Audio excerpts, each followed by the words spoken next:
The first thing Natalie Brooks heard from the other side of the church doors was laughter. Not music, not bells, not the soft beginning of her sister's wedding march. Laughter. It floated through the stained glass entrance of St. Aurelia's like something sharp wrapped in silk. Rich, bright, careless laughter. The kind that came from people standing in warm light, wearing dry clothes, holding champagne, and pretending cruelty was just honesty with better shoes. Natalie stood outside in the rain, with both hands wrapped around a broken bouquet. White roses, crushed hydrangeas, baby's breath bent from where someone had shoved the arrangement against her chest.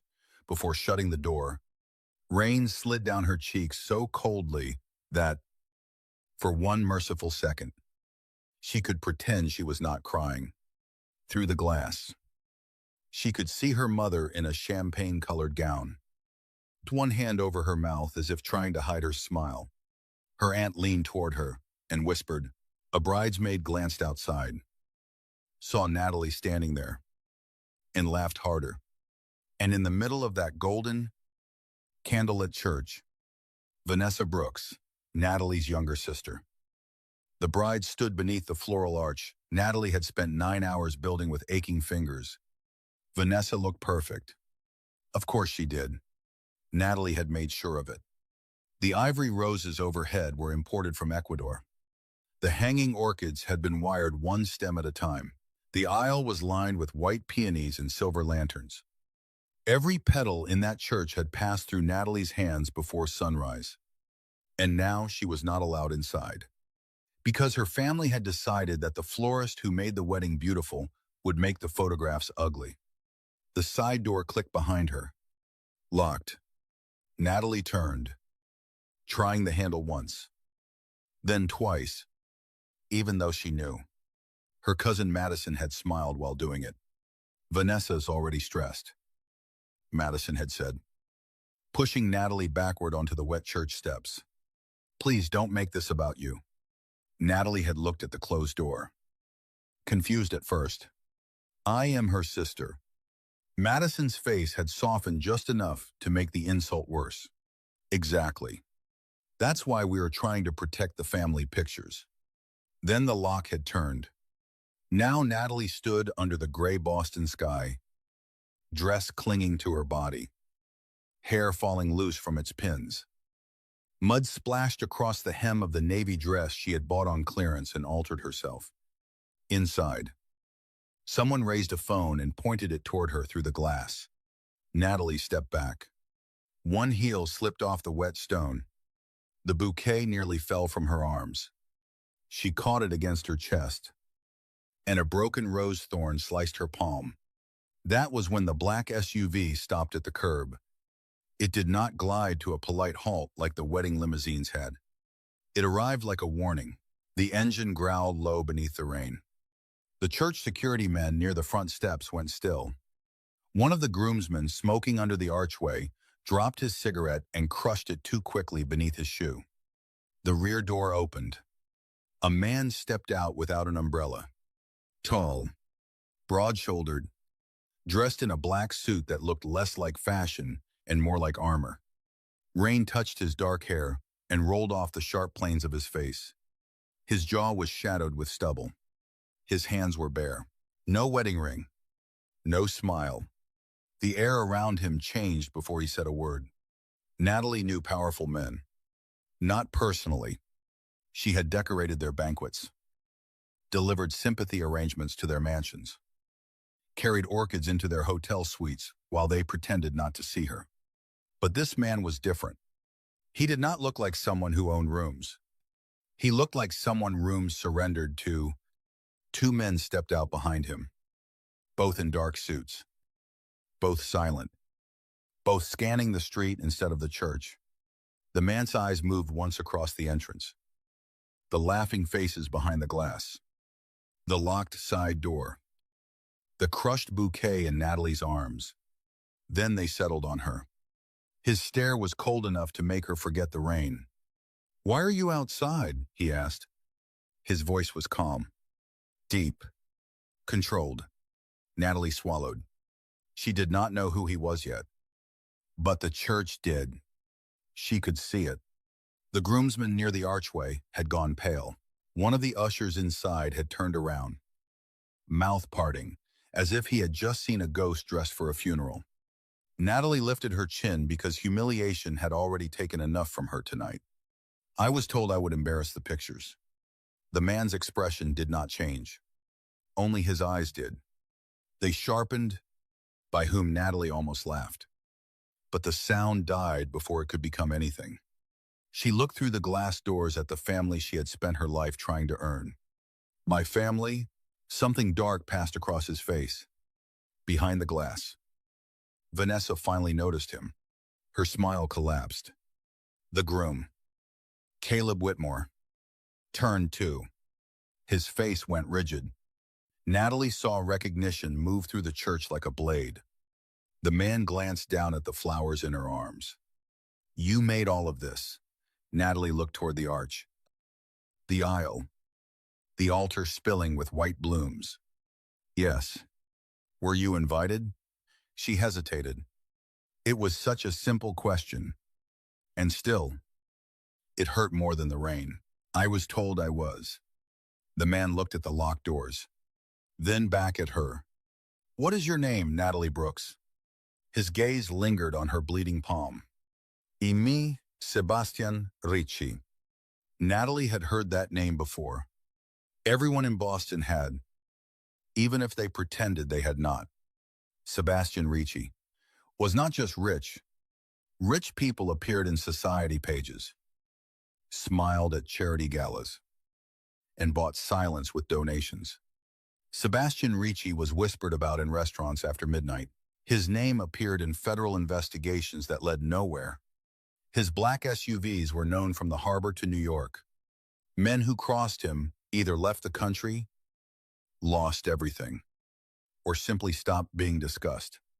He was a mafia boss dressed as a wedding guest, and he was looking at Natalie as if the locked church doors had personally offended him. I should go, she whispered. No, he said. One word. No anger in it. No softness either. Just decision. He stepped past her toward the entrance. One of the ushers inside hurried forward, trying to open the doors first. But Sebastian reached them before anyone could perform obedience. His hands closed around the brass handles. For a second, through the rain-streaked glass, every face inside the church froze. Vanessa's lips parted. Natalie's mother touched her pearls. Caleb Whitmore looked like a man watching a loaded gun turn in his direction. Sebastian pulled the doors open. Warm candlelight spilled into the rain. The laughter died so completely that Natalie could hear water dripping from the church roof onto the stone steps. Sebastian turned back to her. He did not offer his arm like a gentleman. He extended his hand like a command. They wanted photographs. He said quietly, "Let's give them one they'll remember." Natalie stared at his hand. The rain blurred the church behind him. The bouquet trembled against her chest. Every instinct told her not to step closer to a man like him. And yet, behind him, her family was watching, waiting for her to shrink. Again, Natalie placed her wounded hand in Sebastian Ricci's. His fingers closed around hers, warm and firm, careful enough not to press the cut. Then the most feared man in the church walked Natalie Brooks down the aisle. Not behind the bridesmaids. Not through the side entrance. Straight down the center. The same aisle she had lined with flowers. The same aisle her family had decided she was not pretty enough to be seen in. Every head turned. Phones rose. Whispers broke and vanished. Sebastian moved slowly, deliberately, as if each step was a punishment delivered in silence. His men remained by the doors. The organist forgot to play. The priest lowered his book. Natalie could feel the eyes on her dress, her curves, her wet hair, the mud on her hem. Shame tried to climb up her throat. Then Sebastian's thumb pressed once against the back of her hand. Not affection. A reminder. Do not lower your head. So she didn't. Vanessa stood at the altar with murder in her eyes. Her veil glowed under the candles. Diamonds flashed at her throat. Her makeup was flawless. Her body slim. Her smile gone. "Natalie," she said through her teeth. "What are you doing?" Sebastian answered before Natalie could. Entering the wedding.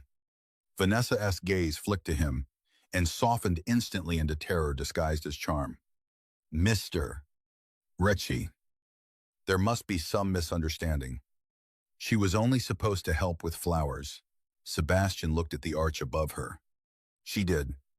The church remained silent. He guided Natalie to the front pew. Her mother stood halfway, panic bright in her eyes. "Mr. Ritchie, please." We didn't mean Sebastian did not look at her. He reached into his jacket, withdrew a white pocket square, and wrapped it around Natalie's bleeding palm. The gesture was so intimate, so public, that a ripple moved through the guests. "Sit," he told Natalie. She did. He remained standing beside her for a moment, his body between her and the altar. Then he turned to the priest. "Continue." Caleb cleared his throat. "Sebastian," he said carefully. "This is a family ceremony." Sebastian's smile was almost invisible. "It is now." The ceremony continued because no one in that church was brave enough to stop it. Natalie sat in the front pew, soaked and shaking. While her sister married Caleb Whitmore beneath flowers, Natalie had chosen to make Vanessa feel loved. Every vow sounded wrong. Every candle seemed too bright. Every time Vanessa smiled for the guests. Natalie saw the girl who used to steal frosting from their father's birthday cakes and blame her. The girl who cried prettily and made their mother believe Natalie had always been difficult. The girl who had learned young that beauty could be a weapon if everyone agreed to be wounded by it.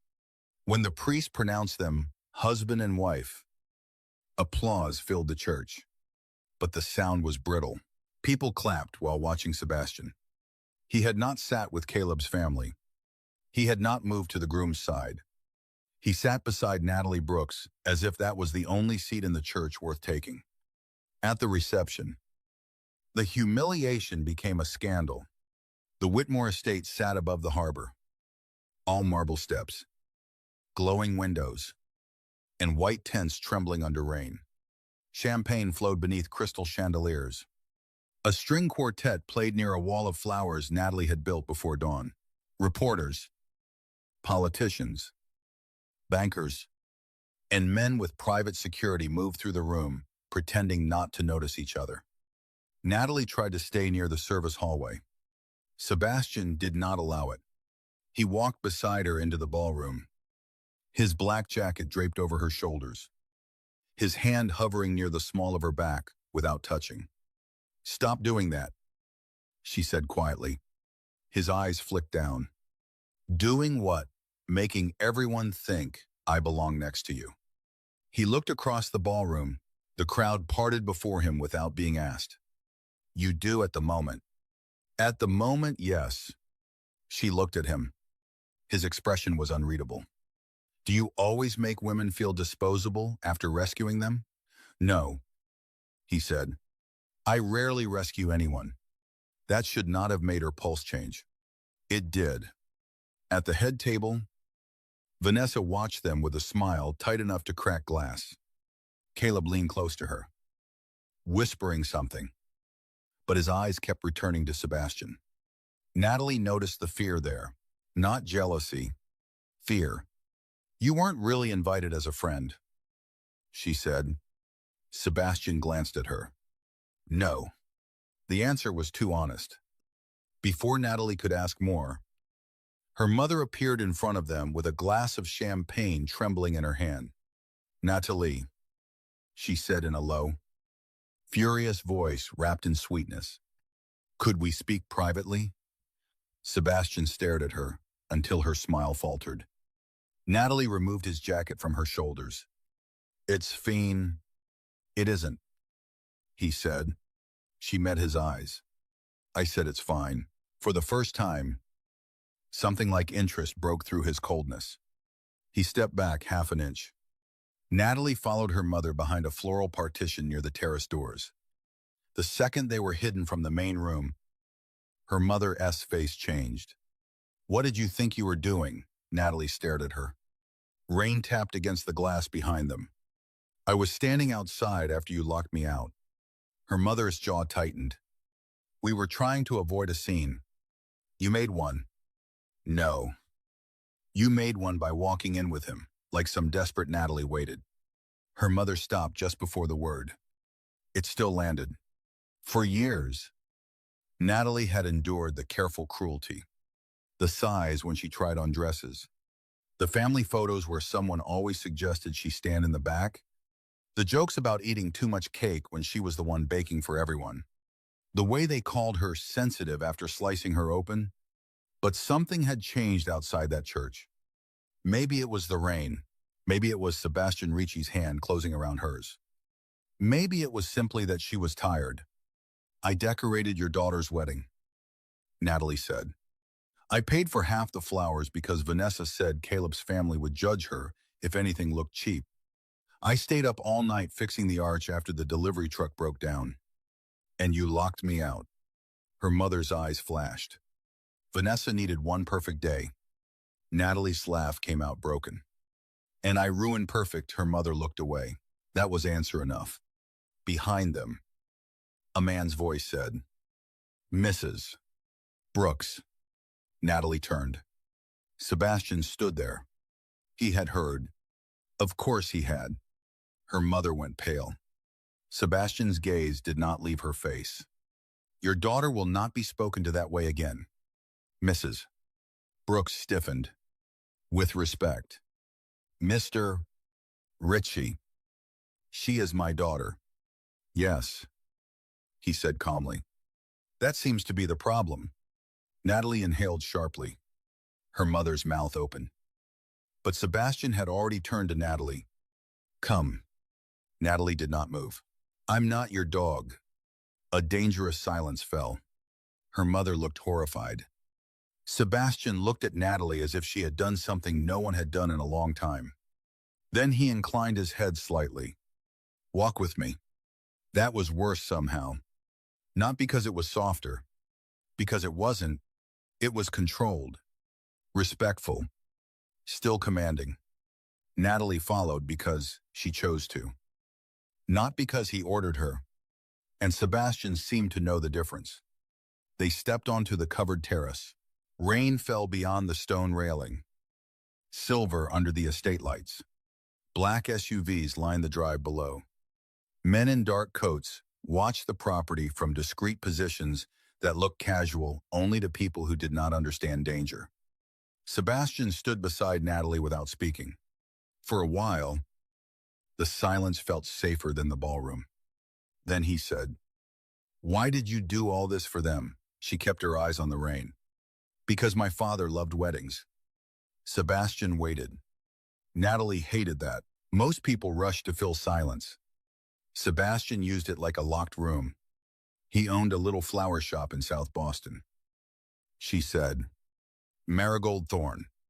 He said flowers were proof that soft things could survive being cut. Her throat tightened. After he died, my mother wanted to sell it. Vanessa said it was embarrassing. I kept it alive. And they still treat you like that. They treat me like that because I let them. Sebastian's eyes moved to her. Natalie looked back before she lost courage. "Don't mistake kindness for stupidity." "Mr. Ricci." His mouth curved slightly. Not a smile. Something more dangerous. "I haven't." Before Natalie could answer, glass exploded behind them. The sound tore through the terrace like a gunshot. Because it was one. Sebastian moved before Natalie could understand what was happening. His arm locked around her waist. He pulled her down behind a stone column as screams erupted inside the ballroom. Another shot cracked through the rain. A champagne tower shattered. Guests dropped to the floor. The string quartet stopped mid-note. Natalie's heart slammed against her ribs. Sebastian's body covered hers. Hard and warm. his hand cradling the back of her head as shards of glass skittered across the terrace. "Stay down," he said. "No panic. No fear. Only command." His men surged across the ballroom. Black suits moved like shadows. Someone shouted Caleb's name. A woman screamed for security.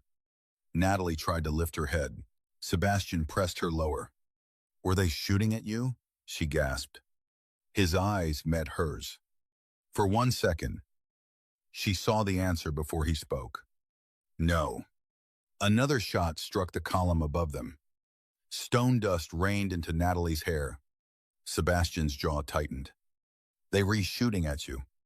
The world narrowed to rain. Broken glass. And his hand on her neck. Natalie could not breathe. "Why would anyone shoot at me?" Sebastian looked toward the ballroom, where Vanessa was crouched beneath the head table, staring at Natalie with something that looked far too close to guilt. "I intend to find out." He lifted Natalie into his arms as if she weighed nothing. "Put me down," she whispered, half terrified, half furious. "No, this is not romantic. I'm aware." "Then why are you carrying me?" "Because whoever wants you dead is still breathing." He carried her through the chaos. Cameras flashed. Guests screamed. His bodyguards formed a wall around them. Caleb Whitmore shouted something from across the room. But Sebastian did not slow down. Natalie saw Vanessa rise from beneath the table. White dress, stained with champagne. Eyes locked on the broken bouquet, still lying near the terrace doors. Not on Natalie. On the flowers. Then Sebastian pushed through the service entrance into the storm. Black SUVs roared to life. A door opened. He placed Natalie inside, followed her in, and slammed the door shut. The vehicle shot forward before she could ask where they were going. Inside the SUV, the world smelled like leather, rain, and gunpowder. Natalie pressed herself against the far door. Still shaking, Sebastian sat across from her, his eyes on the window. One hand holding a phone, the other stained with blood. Her stomach dropped. "You re-hurt. It isn't mine." That did not comfort her. "Where are you taking me?" "Somewhere controlled." "Controlled by you?" "Yes." She stared at him. Then no. His gaze returned to her. Most men would have looked annoyed. Sebastian looked almost fascinated. "No, you don't get to drag me into your car. Tell me, people are shooting at me." And then answer every question like a locked door. His eyes darkened. "If I wanted to lock doors around you, Natalie, you wouldn't know where the walls were." Fear moved through her. So did something else. Something she hated herself for feeling, because his voice was not loud. It did not need to be. "I don't belong in your world," she said. "No," he agreed. "But my world has noticed you." The SUV drove through rain-slick Boston streets. Past harbor lights smeared across the windows. Natalie wrapped Sebastian's jacket tighter around herself and tried not to look at the blood on his cuff. At last, they entered an underground garage beneath a building with no name. Elevators opened only after a retinal scan. Men with earpieces lowered their eyes when Sebastian passed. He took Natalie to a penthouse that looked out over the city like a throne room made of glass and shadow. There were no family photographs. No warmth, just black marble, steel, expensive silence, and stormlight moving across the walls. A woman doctor was waiting inside. Natalie refused to sit until Sebastian said, "She checks your hand or I do." The doctor wrapped Natalie's cut palm, checked her for glass, and left as quietly as she came. Sebastian poured whiskey he did not drink. Natalie stood near the window, watching lightning fold over the harbor. "You knew something would happen at that wedding," she said. Sebastian's shoulders remained still. "Yes, The answer hit harder than denial would have. You knew, and you let me walk into it. I didn't know you existed this morning. That should have helped. It did not. But you knew the wedding was dangerous.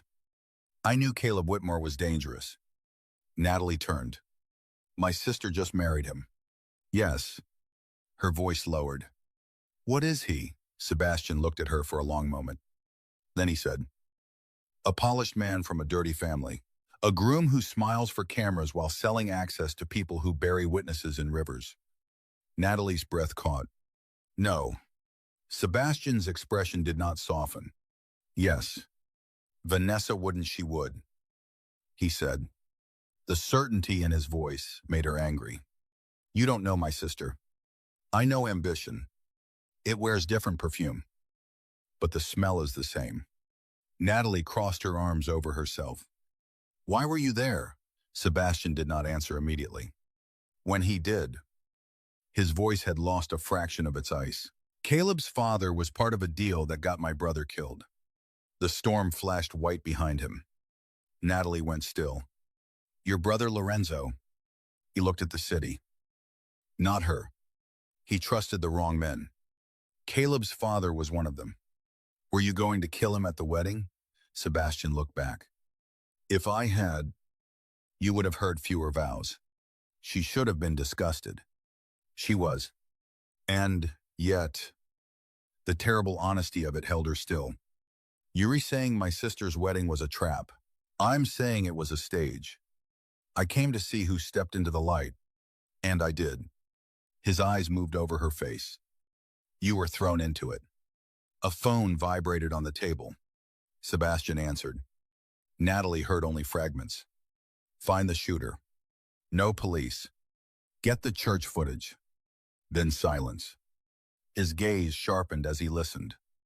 What flowers? Natalie's pulse changed. Sebastian looked at her. Slowly. He ended the call. What? She asked. The bouquet you were holding outside. My men recovered it. The broken one. Yes. And his face became unreadable again. There was a drive hidden in the stems. Natalie stared at him. No. Natalie. No. Her voice rose. I made that bouquet. There was nothing inside. Someone placed it there after you were locked out. She backed away. You think I knew? I think someone wanted me to think you knew. The room seemed to tilt. Rain moved in silver lines down the glass. Natalie thought of Vanessa's eyes after the shooting. Not on her. On the flowers. Her sister had known. The realization was so ugly that Natalie rejected it before it could take shape. Vanessa wouldn't put me in danger. Sebastian's silence was crueler than argument. Natalie looked at him sharply. Don't you? I didn't say anything. You didn't have to. He stepped closer. She stepped back. His eyes dropped to the movement. He stopped immediately. That restraint unsettled her more than pursuit. I am not your enemy. He said. You are not my friend either. No. Then what am I to you? His answer. Took too long. A problem. Natalie laughed once. Bitter and breathless. Good. Finally something honest. Sebastian's jaw flexed. And an answer. He added. She looked at him. He turned toward the table, picked up a black tablet, and tapped the screen. Footage appeared. St. Aurelius' side hallway. 15 minutes before the ceremony, Natalie saw herself carrying the bouquet toward the entrance. She saw Madison stop her, saw her mother glance around, saw Vanessa in her wedding gown whisper something into Madison's ear. Then Madison shoved Natalie backward. Natalie watched herself stumble, watched the bouquet fall, watched Vanessa bend as if fixing her train. Her white-gloved hand moved quickly toward the broken stems. The footage blurred slightly. Then the drive was inside. Natalie could not move. The room became too quiet. Sebastian watched her face. Not the screen. Natalie's throat closed. She knew someone would come after it. She whispered, Yes. She put it on me. Yes. The word broke something. Natalie sat down because her knees stopped trusting her. The family she had defended for years had not merely excluded her. They had used her, not as a sister, as a hiding place, as a body nobody would suspect or mourn loudly enough. Sebastian crossed the room, but stopped before he reached her. His hand lifted slightly, then curled into a fist at his side, almost touching, not touching. That restraint was the first mercy he gave her. I need to know what's on that drive, he said. Natalie looked up. Tears blurred him into shadow. Of course you do. His eyes narrowed. That wasn't indifference. It sounded close. I don't comfort well. No, she whispered. I noticed. Something moved across his face. Quick and buried. I can protect you. From the people shooting at me, yes. From my family, his silence answered. Natalie wiped her face with her uninjured hand. I don't want revenge. That's because you haven't tasted it. I don't want to become like you. Sebastian leaned down just enough that the space between them became dangerous. No, Natalie. You don't want to admit that part of you already knows they deserve to lose something. The words entered her like a flame. She hated him for being right. Before she could answer, the penthouse lights went out. Darkness swallowed the room. For one heartbeat, there was only rain. Then red emergency lights flooded the walls. Sebastian moved. He drew a gun from beneath the table and stepped in front of Natalie. Behind me, this time, she obeyed. Because the elevator doors had opened, and 3 armed men stepped into the penthouse, wearing the uniforms of Sebastian's own security. The first shot cracked across the room. Sebastian fired back without flinching. Natalie dropped behind the sofa, hands over her ears as glass burst from the bar. The men moved fast, but Sebastian moved as if violence had been built into his bones. Calm, preciso, terrifying. One man fell. Another slammed into the wall. The third lunged toward Natalie. She grabbed the nearest thing she could reach, a heavy crystal vase, and swung with both hands. It shattered against his temple. He dropped. Silence returned in pieces. Sebastian turned. For the first time since she met him, he looked shaken, not afraid for himself. For her, Natalie stood breathing hard, vase stem still clutched in her hand. Sebastian crossed to her so quickly, she barely saw him move. His hand closed around her wrist, checking for cuts. Are you hurt? No. His eyes searched her face. Are you sure I said no? His grip tightened, then loosened as if he had to force himself to remember she was not his to hold. The red lights made his face look carved from blood and stone. Natalie whispered, those were your men. They were wearing my men's faces. What does that mean? It means Caleb has help inside my house. The words chilled the room. Betrayal. Not from her world. From his. Sebastian looked toward the bodies, then back at Natalie. We leave now. We're a place no one alive knows about. His safe house was not a mansion. It was worse. It was a chapel. Abandoned.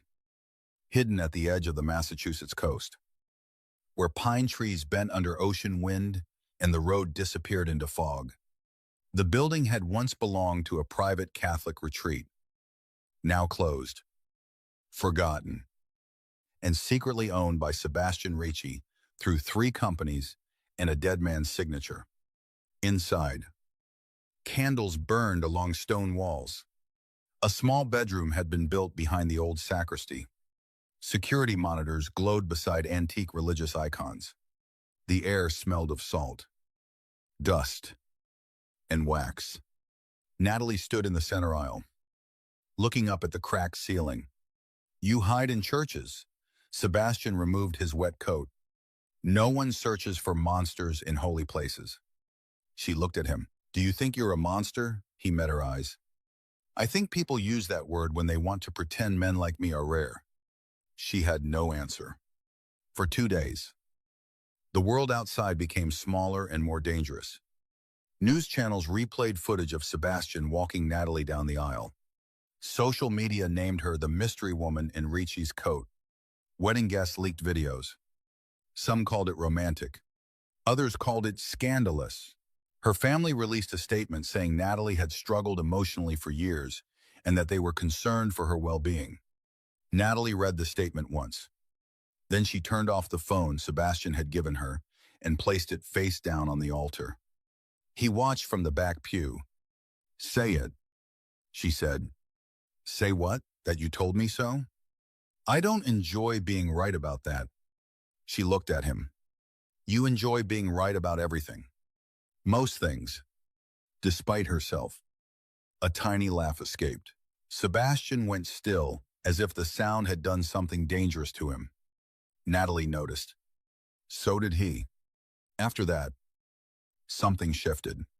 Not softened, never that quickly, but sharpened. Sebastian no longer looked at her like a problem alone. He looked at her like a question he wanted to solve and feared answering. He worked from the chapel at all hours. Men came and went silently. Maps appeared on tables.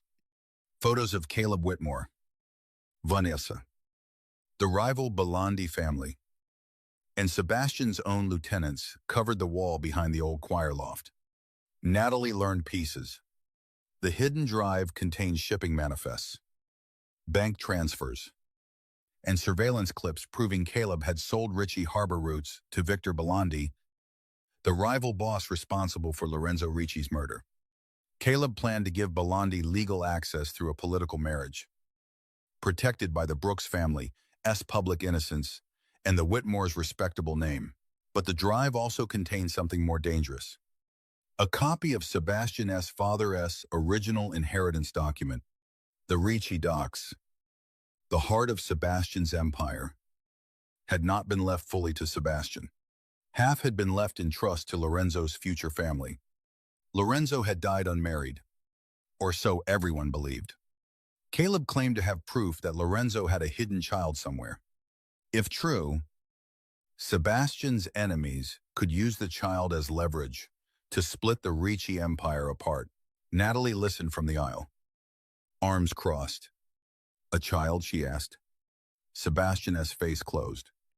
"I don't know if it's real, but if it is, then my brother left behind someone every predator in my world will try to own." Natalie's chest tightened. For the first time, she saw beneath the black suit and cold eyes. Not softness, wound. "What was he like?" she asked. Sebastian looked away. "Better than me." "That's not an answer. It's the only one I give." She stepped closer. "Did he like flowers?" The question seemed to catch him off guard. "No." Natalie almost smiled. "Good. I was worried you were going to say something poetic." Sebastian stared at her. Then, impossibly, his mouth curved. Barely. But it changed the entire chapel. He hated lilies. Sebastian said. Then he had taste. He said they smelled like expensive funerals. Natalie looked at the altar where white lilies from the wedding had been placed in a vase by one of Sebastian's men. Probably as a gesture no one understood. He wasn't wrong. Sebastian looked at the flowers, then at hair. "Why did your father name the shop Marigold Thorn?" "Because my mother wanted something pretty. My father wanted something honest." "Which one are you?" Natalie held his gaze. "The thorn." His eyes dropped briefly to her mouth. The air tightened. He took one step closer. So did she. Then his phone rang. The moment shattered. Sebastian answered with a curse under his breath. Natalie turned away. Heart beating too fast. Danger was easier when it carried guns. Harder when it stood 3 feet away and almost touched your face. That night, Natalie could not sleep. Rain hammered the chapel windows. Wind pressed against the old stone, like something trying to get in. She found Sebastian in the sanctuary at 3:12 a.m., sitting alone in the front pew, shirt sleeves rolled up, tattoos visible along his forearms. A pistol rested beside him on the wood. He did not turn. "You walk quietly," he said. "You listen like a criminal." "I am a criminal. At least you re self-aware." He looked at her then. The candlelight caught the exhaustion beneath his eyes. Natalie sat one pew behind him, leaving space because space mattered with men like Sebastian. Too little, and she might forget fear. Too much, and she might mistake distance for safety.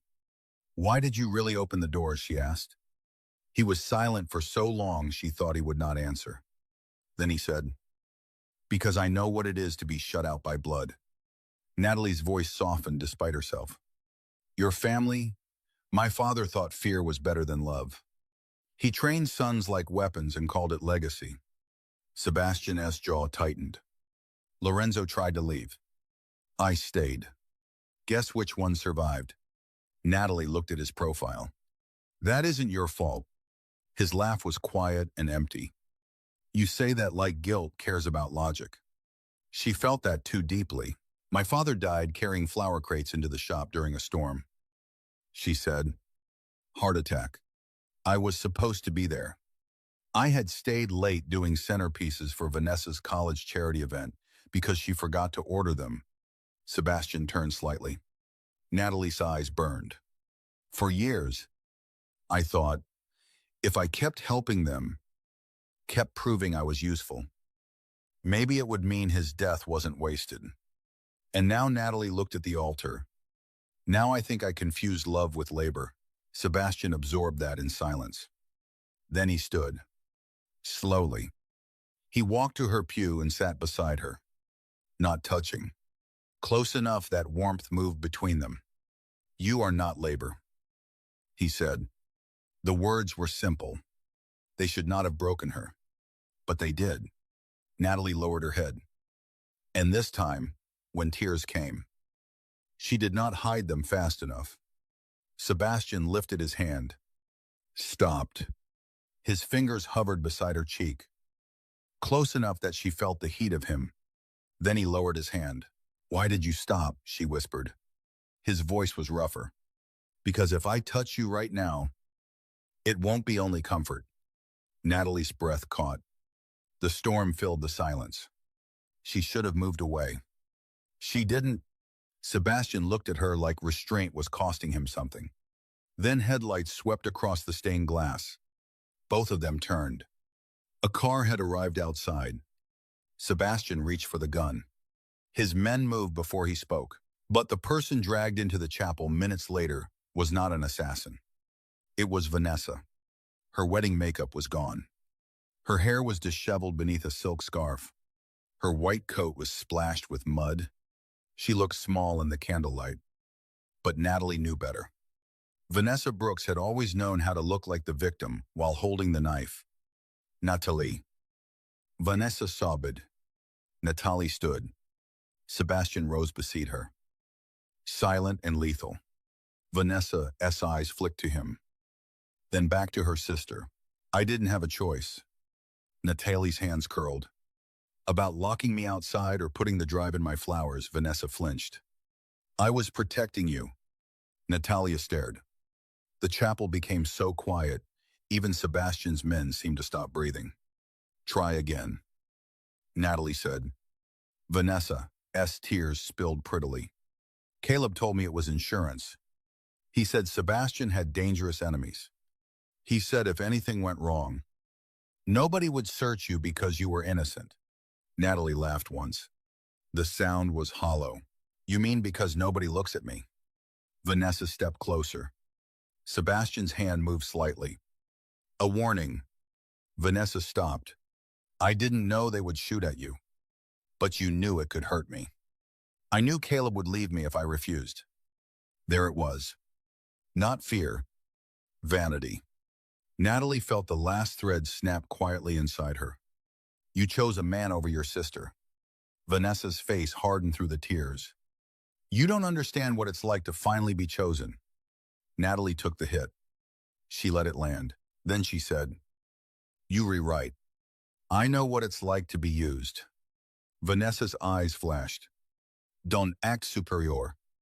You were happy when he walked you down that aisle. Everyone saw it. Poor Natalie finally had a powerful man look at her. Sebastian's expression went deadly. Natalie spoke before he could. Be careful. Vanessa. Her sister smiled through wet eyes. Or what? Your Mafia boyfriend will punish me. Sebastian stepped forward. Natalie touched his arm. He stopped. Not because Vanessa mattered, because Natalie did. The realization moved through the room like a held breath. Vanessa saw it too.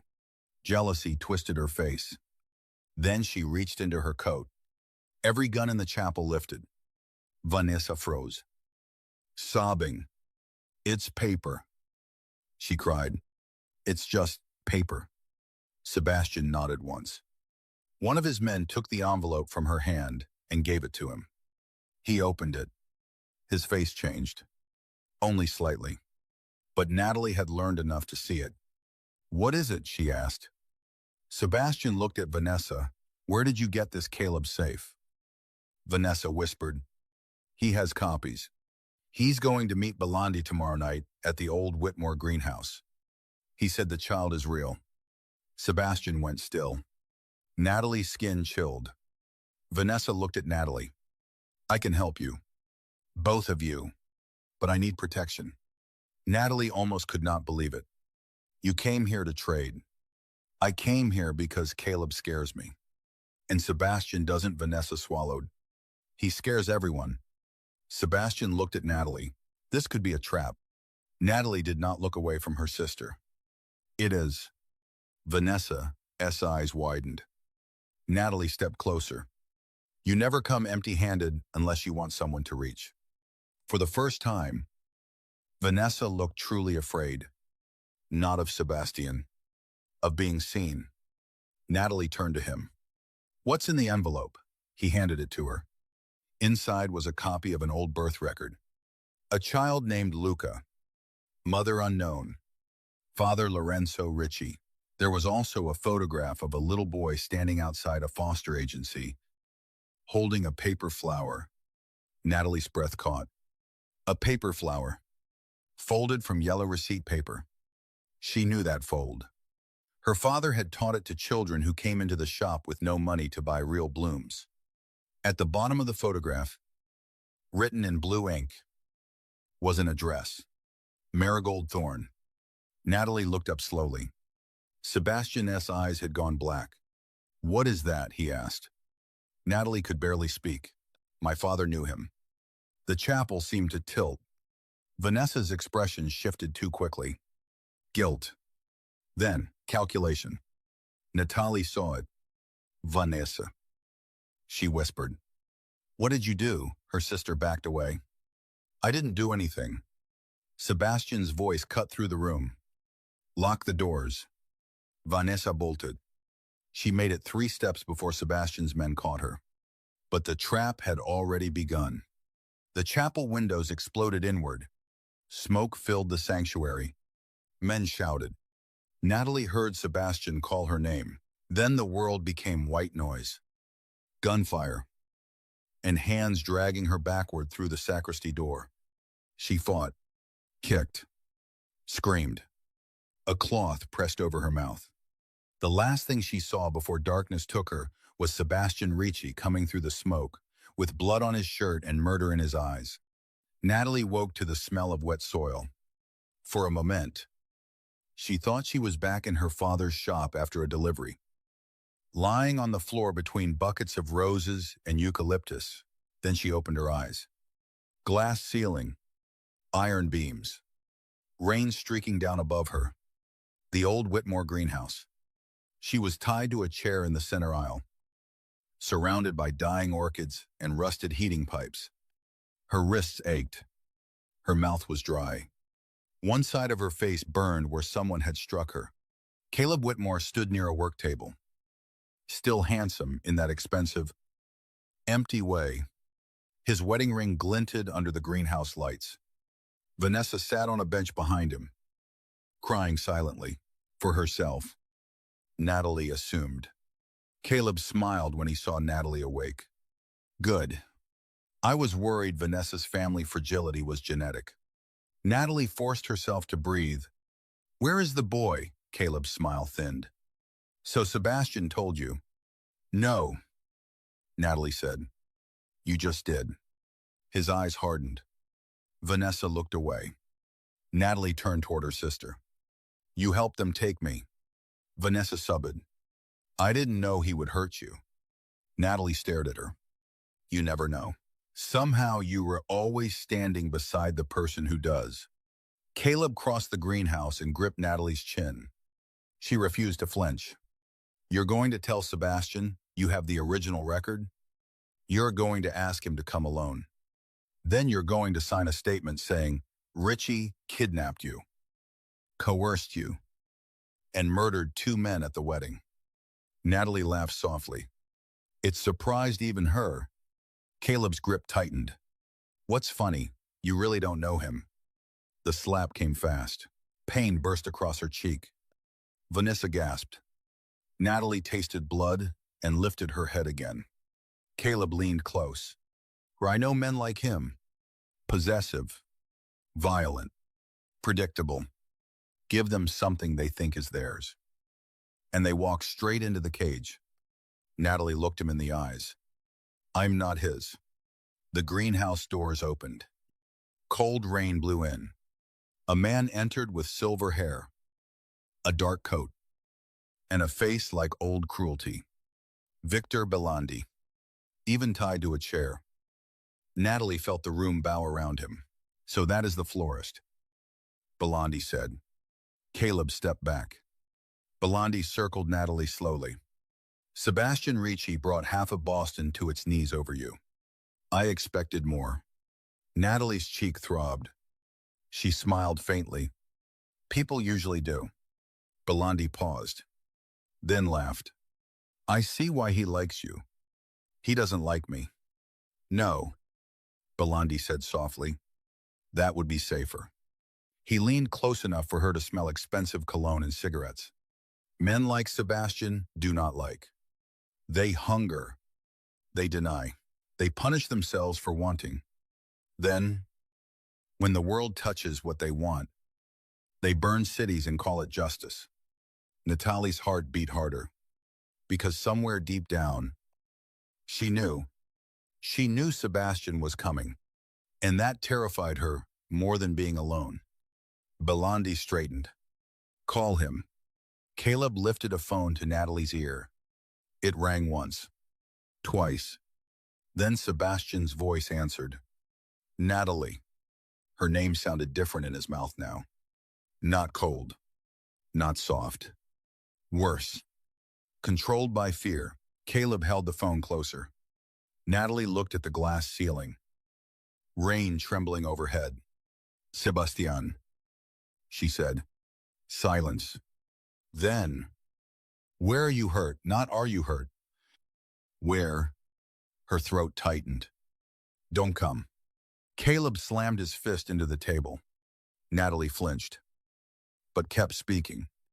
It's a trap. Sebastian's voice lowered. I know. Then don't come. Another silence. I'm already here.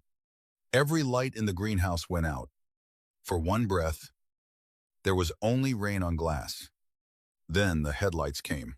Black SUVs surrounded the greenhouse from every side. Beams cutting through the storm.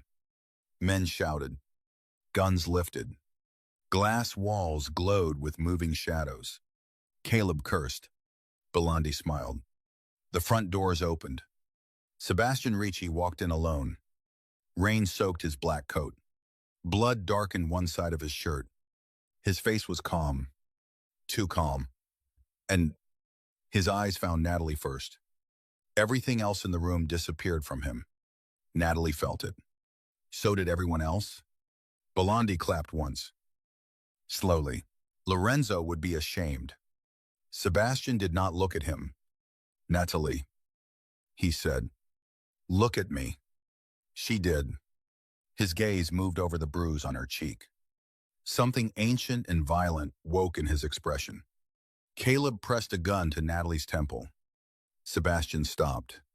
There, Caleb said. Predictable. Sebastian finally looked at him. You should have run after the wedding. Caleb laughed, but his hand shook. You're going to transfer the dock shares, destroy the drive, and publicly confess to attacking my family. No. Caleb shoved the gun harder against Natalie. Sebastian's eyes flickered. Only once. But Caleb saw it. So, did Natalie. Love, she realized, did not make Sebastian gentle. It made him more dangerous. Because now, he had something to lose. Belandi stepped forward. The girl for the Empire. Simple trade. Sebastian's voice was quiet. The Empire can be rebuilt. Natalie's breath stopped. Belandi's smile faded. You would give up the docks, Sebastian looked at Natalie. No. Caleb snarled. Then what are you saying? Sebastian's eyes stayed on hers. I'm saying there is no trade where she is currency. For the first time, Natalie's fear broke into something unbearable. Not relief. Not exactly.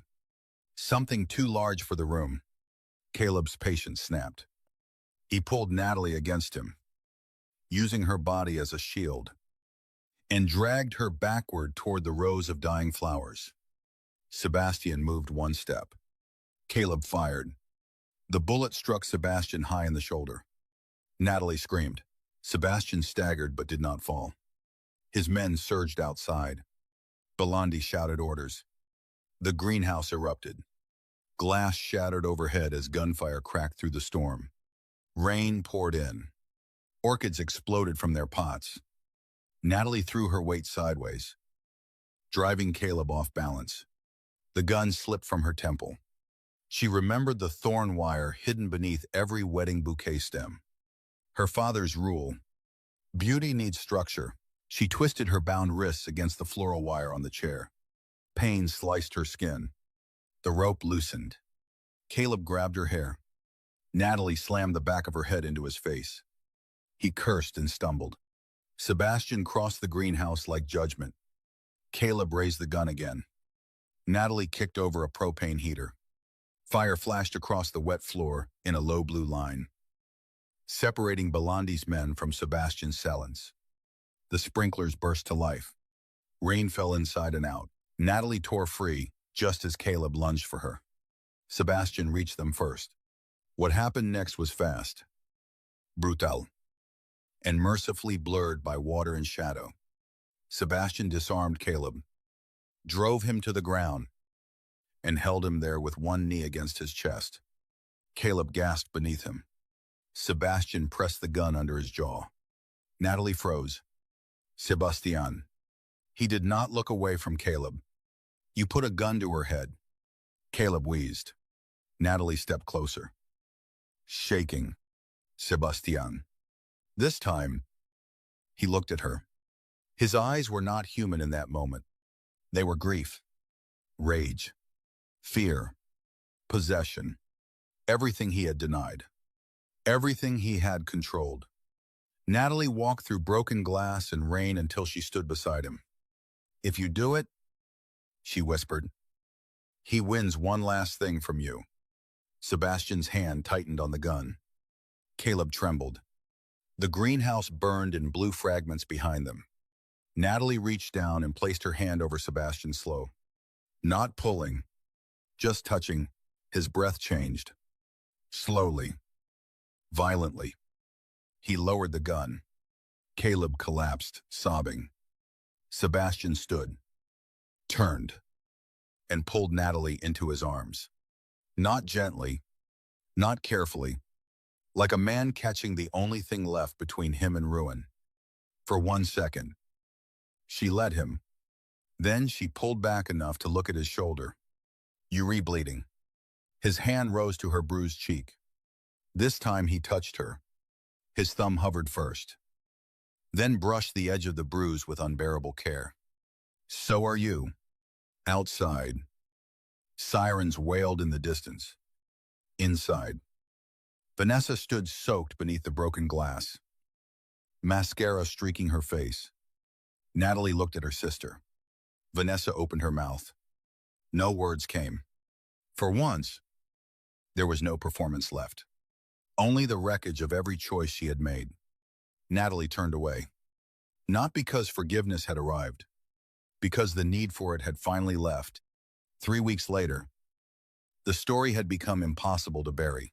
Caleb Whitmore was arrested after federal agents received anonymous evidence from 3 different sources, none traceable to Sebastian Ricci. Victor Belandi disappeared from Boston before dawn and was found 2 days later alive, handcuffed to the gates of a private airfield with enough documents taped to his chest to destroy half his alliances. The press called it the Whitmore wedding scandal. Society blogs called it the Ricci florist affair. Natalie called it the week she stopped apologizing for taking up space. Her mother called once, then twice, then sent flowers. Natalie returned them unopened. Vanessa did not call, but a letter arrived at Marigold Thorn with no return address. Natalie left it unread in the back drawer beneath invoices and ribbon spools. The shop had changed. Not because Sebastian bought it. He tried. Natalie said no. He did not argue. The next morning, a lawyer arrived with proof that her father's swill had been altered after his death. Her mother and Vanessa had forged Natalie's signature to control the business accounts. The lawyer did not say who found the documents. He didn't need to. Natalie regained full ownership of Marigold Thorn by the end of the week. By the next month, the shop was busier than it had ever been. Some customers came because of the scandal. Some came because they wanted to see the woman Sebastian Ricci had walked down the aisle. Most stayed because Natalie's flowers were unforgettable. As for the boy in the photograph, his name was Luca Hale. He was 7 years old, quiet, serious, and suspicious of everyone except the therapy dog at his foster home. The paternity record was real. Lorenzo Ricci had fathered him during a brief relationship with a woman who died before she could tell him. Sebastian found him, but he did not take him. Not at first. Natalie watched from a distance as Sebastian Ricci, feared by men twice his age, sat on a plastic chair at a foster agency holding a paper flower a child refused to give him. "You re-scaring him," Natalie whispered afterward. Sebastian looked through the observation window at Luca. "I scare everyone." "He's not everyone." Sebastian's jaw tightened. "I don't know how to be safe." Natalie looked at the little boy. "Then learn." Sebastian turned to her. For once, he had no answer.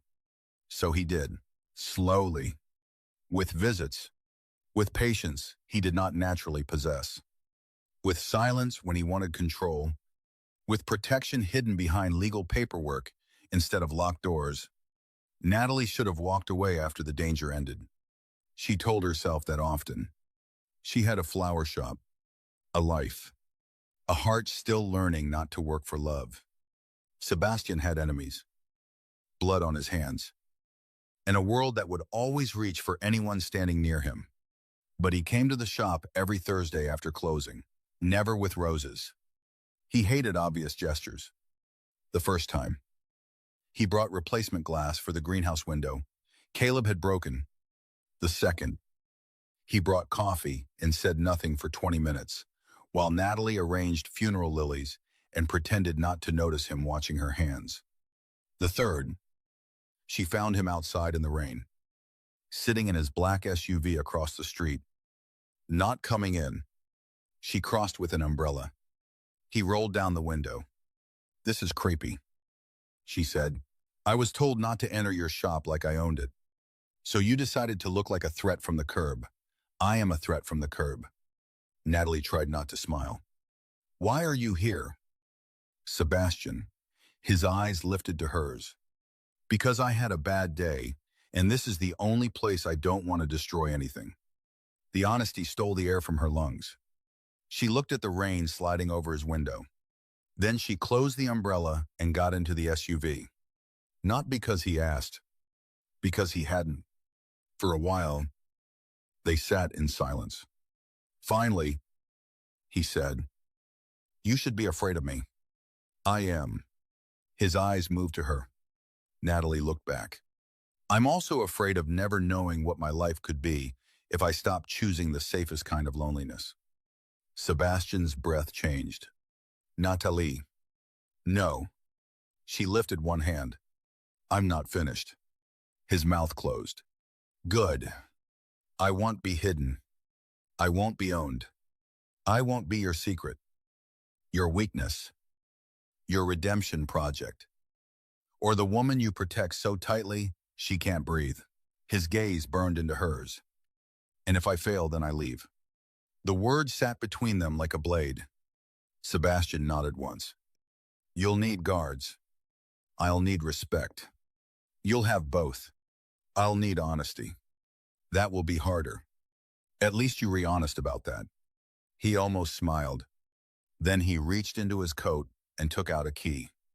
Natalie stared at it. "No, you don't know what it opens. I know men like you don't carry small keys for small reasons." He placed it on the console between them. "It opens the front doors of St. Aurelius." Natalie went still. Sebastian looked through the windshield at the rain. "I bought the debt on the church. The arch is still there. Your flowers were removed. But the structure remains." He paused. "Tomorrow night, there is a charity event.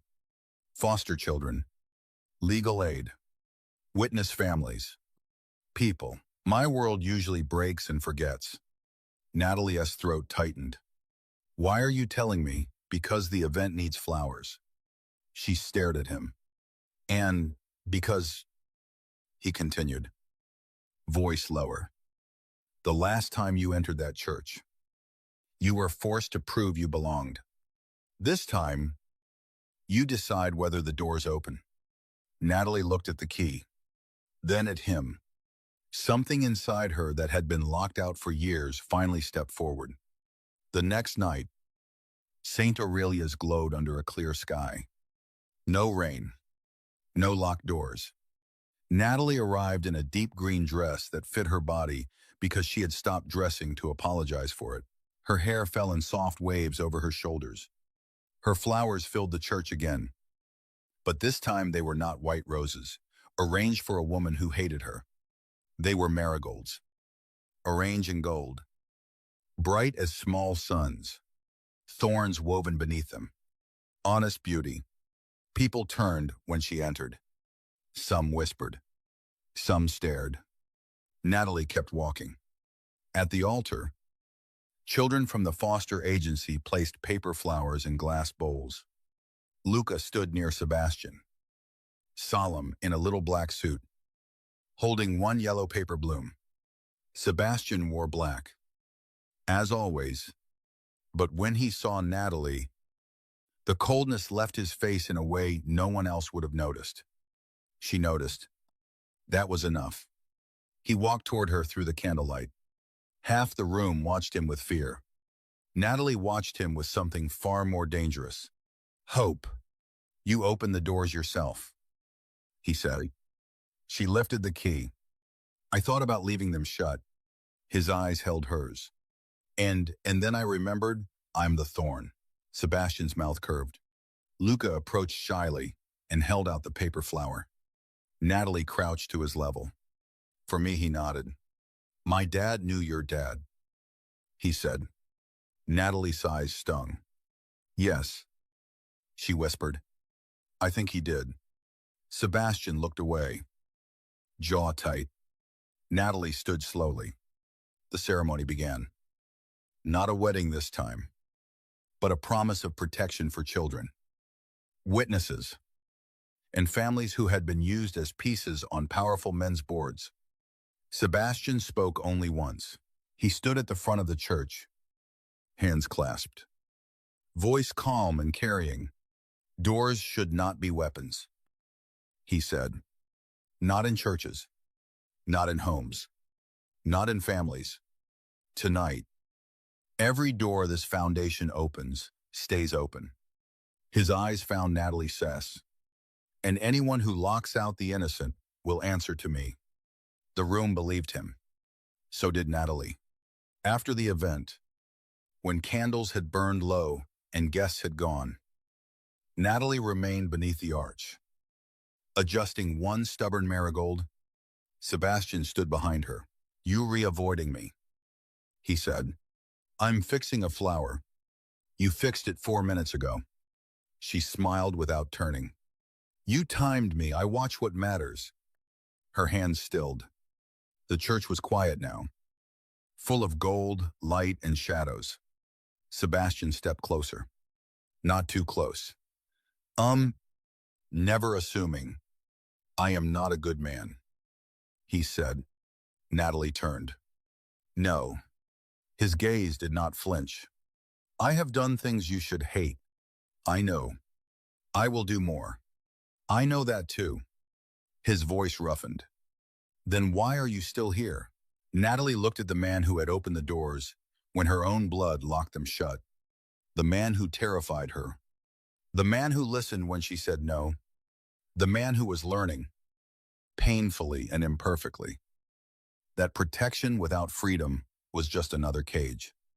"Because I'm not looking for a good man," she said softly. "I'm looking for an honest one."